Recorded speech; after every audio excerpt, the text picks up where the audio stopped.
Olá, turma do nono ano. Aqui é o professor Samuel. Vamos dar início à nossa 12ª aula de Química. Hoje nós faremos a correção das atividades que foram dadas para vocês na aula 10, tá? Quando a gente falou ainda sobre o assunto de funções inorgânicas, estamos trabalhando a teoria de Arrhenius. Nessa aula a gente falou, na aula 10, sobre as bases, né, as classificações, né, a nomenclatura. Falamos também sobre a escala de pH, né, ou seja, a escala de acidez e alcalinidade, escala de pOH, né, entende? Então, hoje nós faremos a correção dos exercícios de fixação que foram disponibilizados para vocês. Foram 3 questões. Aqui é a primeira, a segunda questão, temos mais outra, tá? Então essas 3 questões foram repassadas para vocês, né? Juntamente com a explicação do conteúdo, né? Tá bom? Hoje nós vamos ver mais algumas questões, certo? Mais 3 questões. Temos aqui a questão 4, tá certo? Vocês vão dar pausa no vídeo e tentar responder esta questão, tá? Cada uma delas, tá? Na sequência. Essa aqui foi do Enem de 2000, tá bom? Questão 5. Tentem resolver essa questão, tá bom? Muito simples, são conceitos básicos, certo?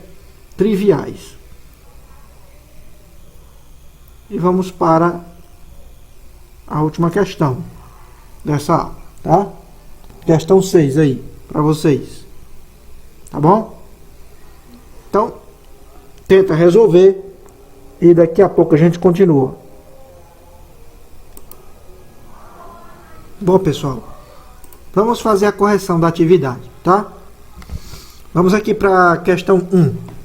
É uma questão da UES 2012.1. O pH ideal para o cabelo está situado na faixa entre 4 e 5, certo? O pH. O uso de certos shampoos pode deixá-lo levemente alcalino, mas alguns produtos de fácil acesso poderão fazer o pH voltar ao seu intervalo normal. Marque a alternativa que contém 2 desses produtos que podem ser utilizados para fazer o pH do cabelo voltar ao seu intervalo normal. O intervalo normal é entre 4 e 5, tá? É um caso hipotético, você não vai sair passando, por exemplo, vinagre, leite de magnésia, ou limão, ou amoníaco no cabelo, tá? Isso é só uma hipótese.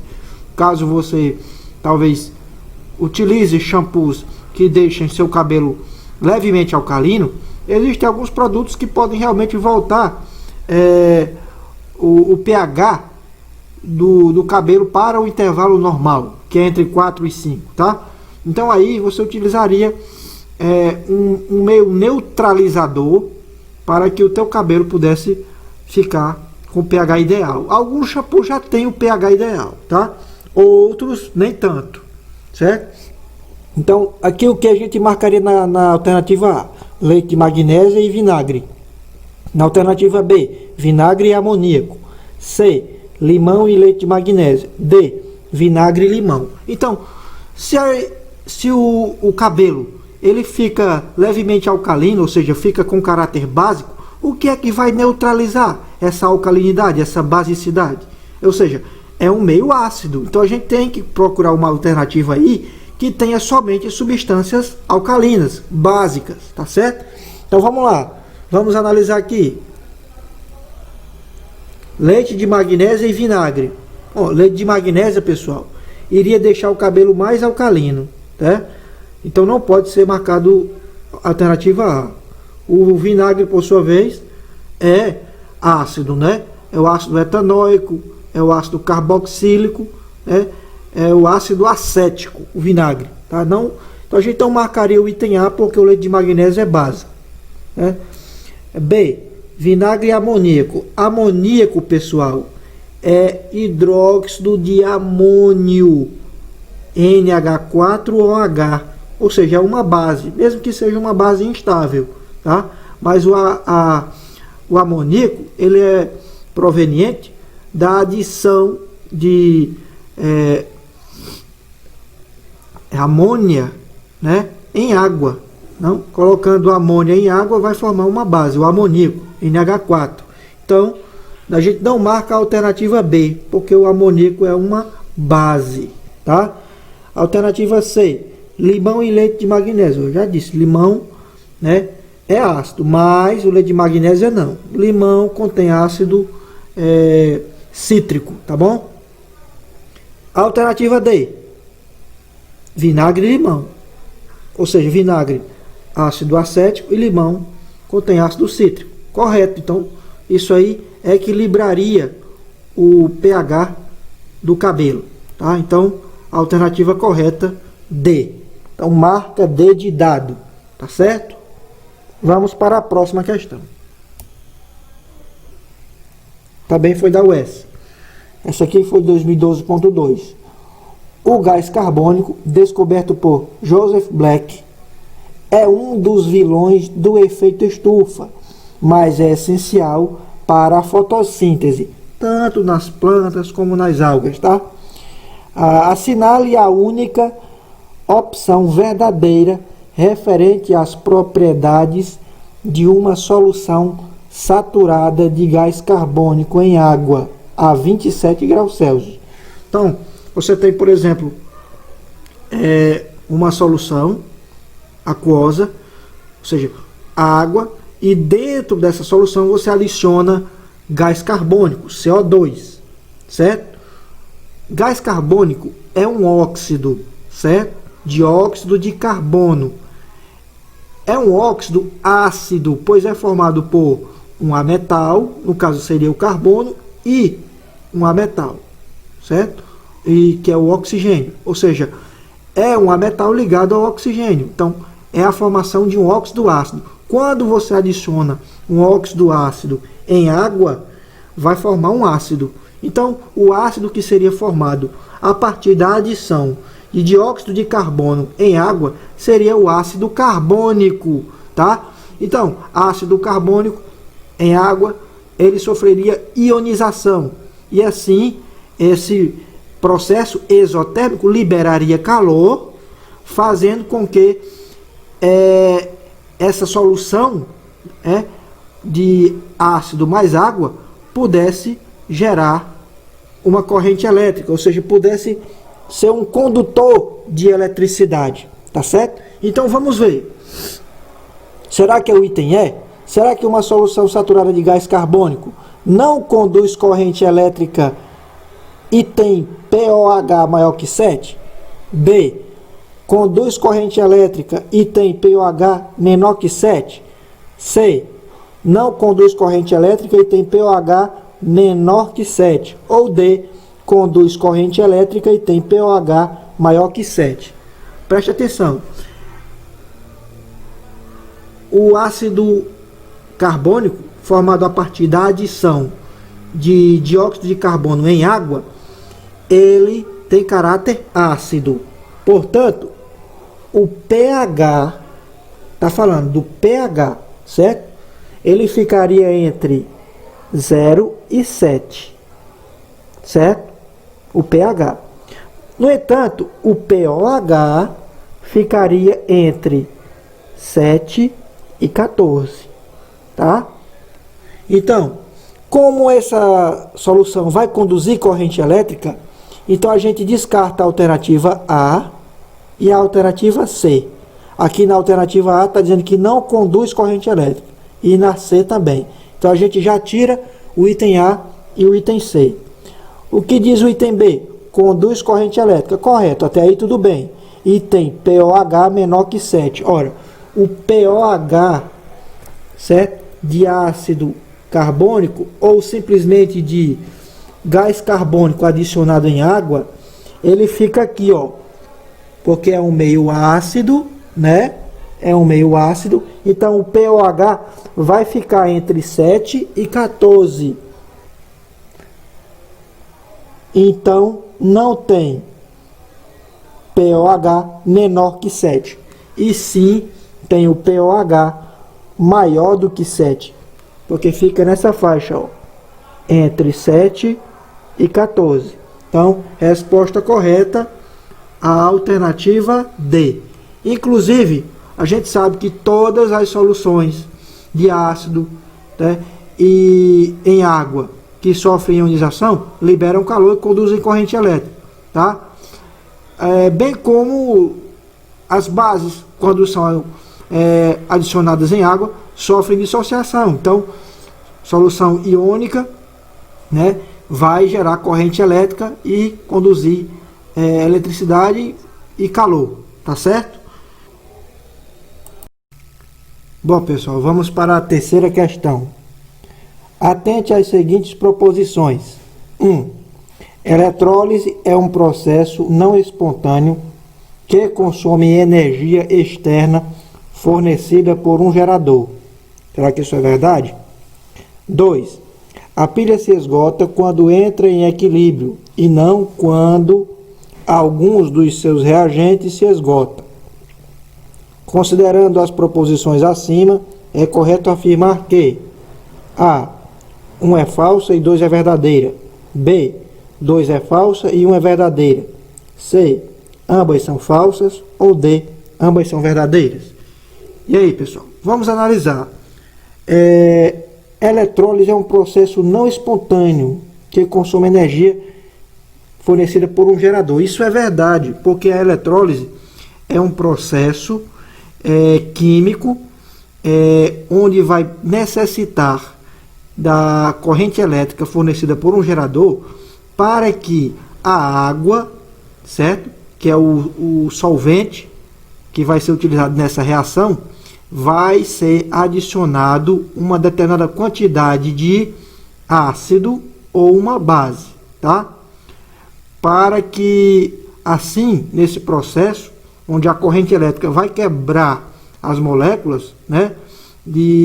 A partir do processo de ionização, quando é adicionado um ácido dentro da água, né, vai ocorrer a liberação de calor, né, porque é um processo exotérmico, que também conduz à eletricidade, porque o objetivo da eletrólise é produzir um gás inflamável, que é o hidrogênio, tá bom? Então, a afirmativa 1 é verdadeira, tá certo? A afirmativa 2 diz que a pilha se esgota, ela se esgota ou entra em equilíbrio, tá? Quando os seus reagentes se equilibram dentro da célula, né? Da pilha. Isso é verdade, tá certo? Porque a pilha é um dipolo, certo? De carga positiva e carga negativa, ou seja, você tem uma diferença de polaridade entre duas extremidades. Então, quando a pilha se esgota, é porque a quantidade de cargas existente internamente se equilibrou, tá certo? Então, isso aqui é verdadeiro. Então, a alternativa a ser marcada é a alternativa D, pois as afirmativas 1 e 2 são verdadeiras, tá bom? Então, ambas são verdadeiras. Marca a alternativa D. Vamos agora para a quarta questão, tá certo? O que diz a quarta questão? Os sistemas químicos baseiam-se em algumas características. Os sistemas ácidos caracterizam-se pela liberação do íon hidrônio, H3 ou mais aquoso. Os sistemas básicos baseiam-se na liberação do íon hidroxila, ou H- aquoso. Tá certo? Isso a gente já sabe. A tabela a seguir mostra características de alguns sistemas. Aqui eu tenho 3 sistemas. Eu tenho o sistema 1, 2 e 3. O primeiro é o vinagre, tá certo? O segundo é a saliva. O terceiro é a clara do ovo. Perceba que do lado direito eu tenho a quantidade de hidrônios liberados no meio da solução, tá certo? Ou seja, o nível de H3 ou mais para o vinagre eu tenho 10 elevado a 3, ou seja, 10 elevado a menos 3. Para a saliva eu tenho 10 elevado a menos 6, tá? Para a clara do ovo eu tenho 10 elevado a menos 8.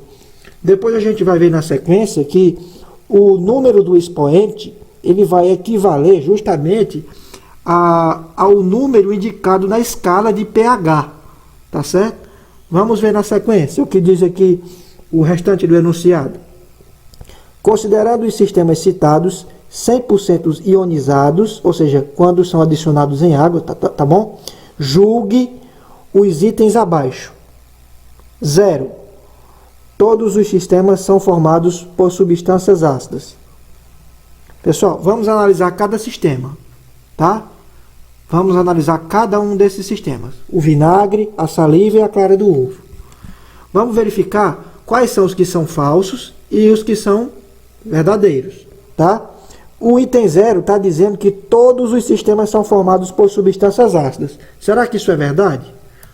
Vamos lá. O vinagre, ele tem o nível de ionização do hidrônio, né, de 10 elevado a menos 3. Isso quer dizer o quê? Que o pH dele é igual a 3, pois o expoente é 3, certo? Então, para a saliva, eu tenho o nível de ionização 10 elevado a menos 6, ou seja, o pH da saliva é igual a 6. O pH da saliva é 6, ou seja, é ácida.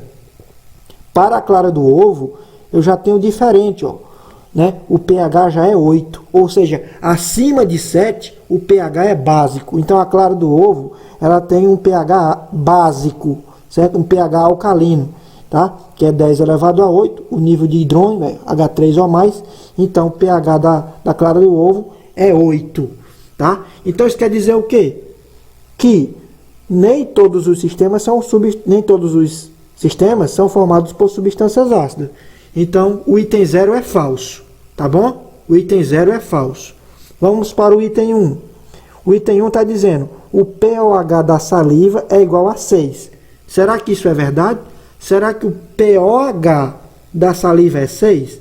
Aqui nós estamos vendo que o pH da saliva é 6, o pH, tá? O pH da saliva é 6, mas o pOH, será que é? Vamos fazer isso na formulazinha. Então, pH mais pOH é igual a 14, tá bom? Então, eu vou passar o pH para o outro lado, né? Aqui é mais, ele vai ficar menos depois da igualdade, tá bom? Porque eu já sei que o pH da saliva, o pH é 6. Então, quanto é que vai ser o pOH? Então, é só subtrair, ó. Agora, você substitui. No lugar do pH, coloca 6. Que o pH da saliva é 6. Então, pOH é igual a 14 menos 6. 14 menos 6 é igual a 8. Então, isso quer dizer que o pOH da saliva é 8. Tá bom? Então, a afirmativa 1 é falsa. A afirmativa 1 diz que o pOH da saliva é 6. Isso é falso. Tá bom? Porque a gente encontrou aí que o pOH da saliva é 8. Vamos na sequência. Tá? Então, a afirmativa 1 é falso. A 0 também. E a 2? O vinagre é um ácido. Né? A afirmativa 2 está dizendo o vinagre é mais ácido que a clara do ovo. Com certeza. A clara do ovo é básica, é alcalina. E o vinagre é ácido acético, é ácido etanóico, é ácido carboxílico. Então a afirmativa 2 é verdadeiro. Tá vendo? Acompanha aí. Afirmativa 3. O pH do vinagre é igual a 3. Com certeza está aqui, ó. O pH do vinagre é 3. Verdadeiro. E o quarto item. Acrescentando uma gota de vinagre a uma gota de saliva, a solução se tornará neutra. Será que isso é verdade? Ora, o pH da saliva é neutro. Quer dizer, o pH da saliva é ácido, é 6, ó. Né? E o pH do vinagre é ácido também, ou seja, ácido mais ácido é ácido. Então, se você acrescentar uma gota de vinagre a uma gota de saliva, não vai se tornar neutro, vai se tornar mais ácido.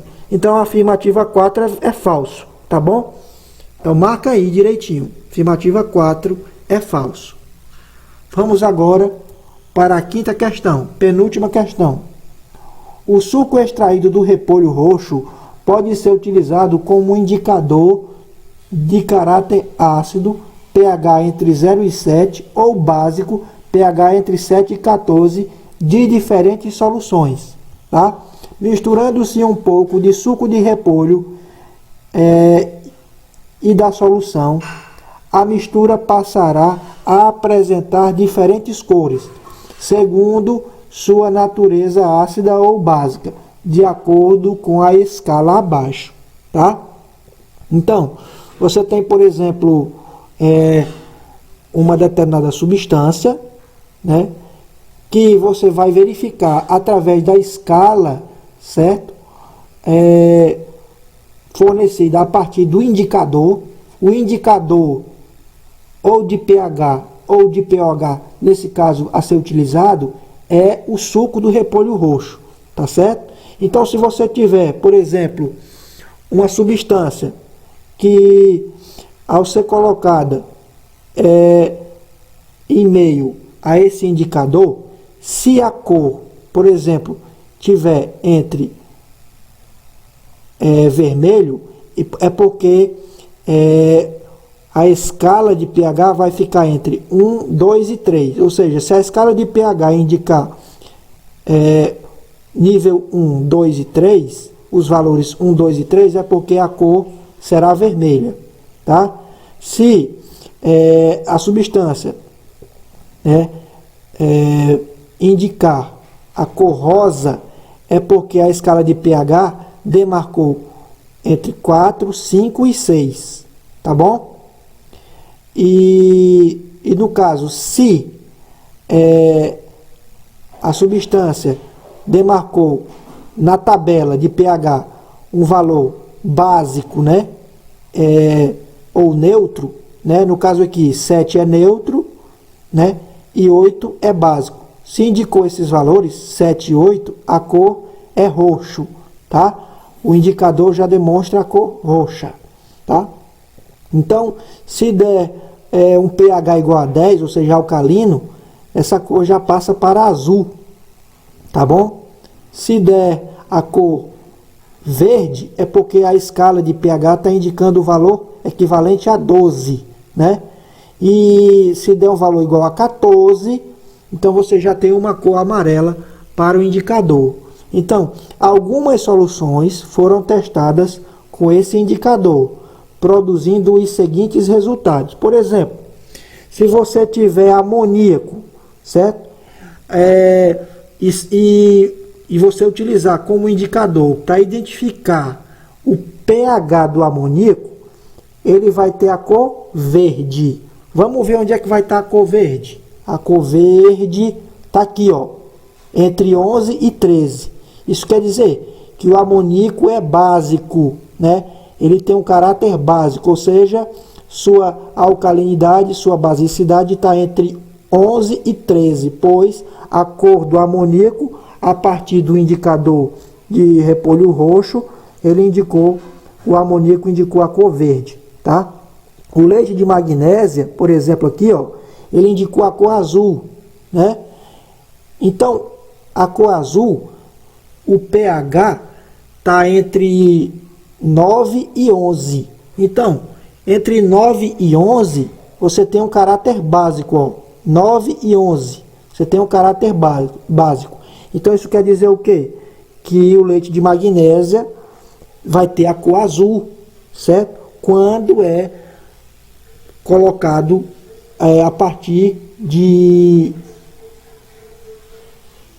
um indicador como o repolho roxo, tá bom? Vamos ver agora o vinagre. Qual seria a cor do vinagre?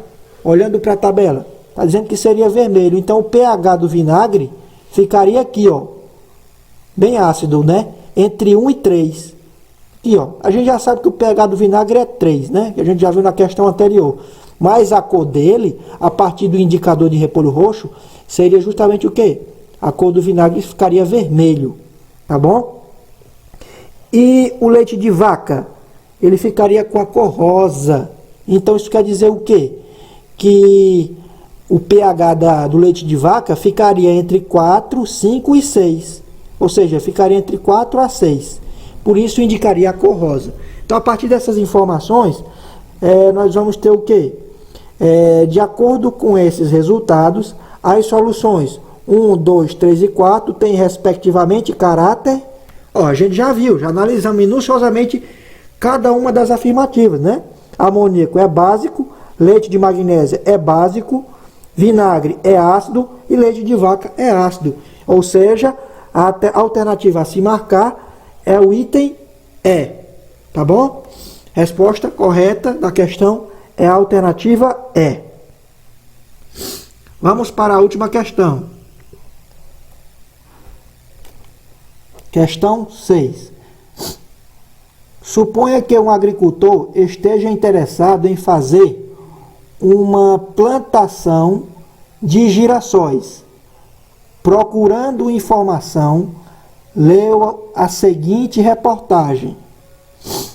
A seguinte reportagem diz: solo ácido não favorece plantio. Alguns cuidados devem ser tomados por quem decide iniciar um cultivo de girassol. A oleaginosa deve ser plantada em solos descompactados, com pH acima de 5,2, que indica menor acidez da terra, tá? Então, conforme as recomendações da Embrapa, o agricultor deve colocar por hectare 40 kg a 60 kg de nitrogênio, tá? 40 kg a 80 kg de potássio e 40 kg a 80 kg de fósforo. Isso aqui, pessoal, é o chamado NPK, que é um adubo, é um fertilizante. Nitrogênio, fósforo e potássio, é o NPK. É vendido nas lojas de agronegócio, de agropecuária. Então, esse é o pH do solo, o pH ideal para o plantio, né? É um pH acima de 5,2. Se o pH do solo der abaixo disso, é porque o solo está impróprio para o plantio. O solo é ácido. Então, o pH do solo na região do agricultor está dando um valor de 4,8.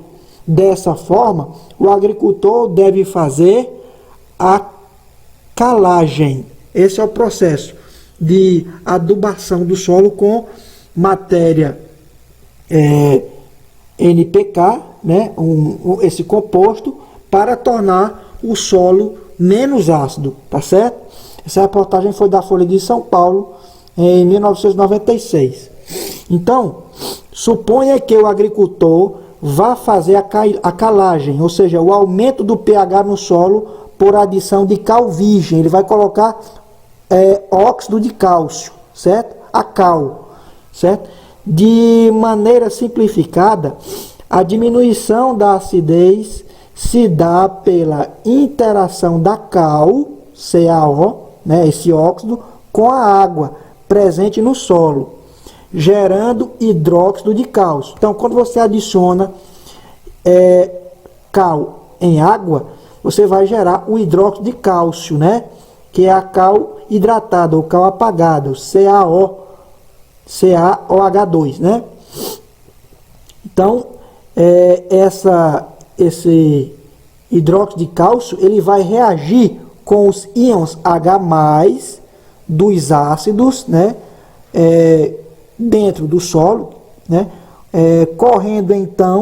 Ocorrendo então a formação de água e deixando íons Ca2+, ou seja, esse cátion 2+, né, do cálcio no solo. Considere as seguintes equações. Temos aí a equação 1, 2, 3 e 4. Né? O processo de calagem descrito acima pode ser representado pelas equações. Vamos analisar as equações. Verificar qual está correta de acordo com a calagem do solo, ou seja, a adição de material inorgânico para tornar o solo menos ácido. Então, óxido de cálcio adicionado em água vai gerar CaOH3. Será que isso aqui está correto, o item 1? Repara, né? Óxido de cálcio e 2 moléculas de água de H2O. Bom, o item 1 é falso, porque aqui está dizendo que é hidróxido de cálcio e o índice aqui é 3, olha. O índice aqui não é para ser 3, é para ser 2. Por isso que o item 1 é falso. O item 1 é totalmente falso. Essa equação está incorreta, tá? Tanto nos reagentes quanto nos produtos. Aqui está os reagentes, aqui está o produto, tá? Tá tudo errado aqui, pelo menos com os produtos está errado, tá bom? O índice aí está errado. Vamos para o item 2. Você tem o óxido de cálcio reagindo com água e vai produzir o hidróxido de cálcio, CaOH2. Está correto. A equação 2 está balanceada corretamente, tanto nos reagentes quanto nos produtos. Então, guarda aí, a afirmativa 2 é verdadeira, tá bom? Vamos para a afirmativa 3. Você tem hidróxido de cálcio mais 2 íons H+. E isso vai produzir o quê? Um cátion 2+, e 2 moléculas de água. Será que isso é verdade? Bom, preste atenção. Você tem o cálcio, que está na família 2A. Então ele vai produzir o quê? Vai produzir um cátion bivalente. Então está correto aqui, ó, cálcio 2+.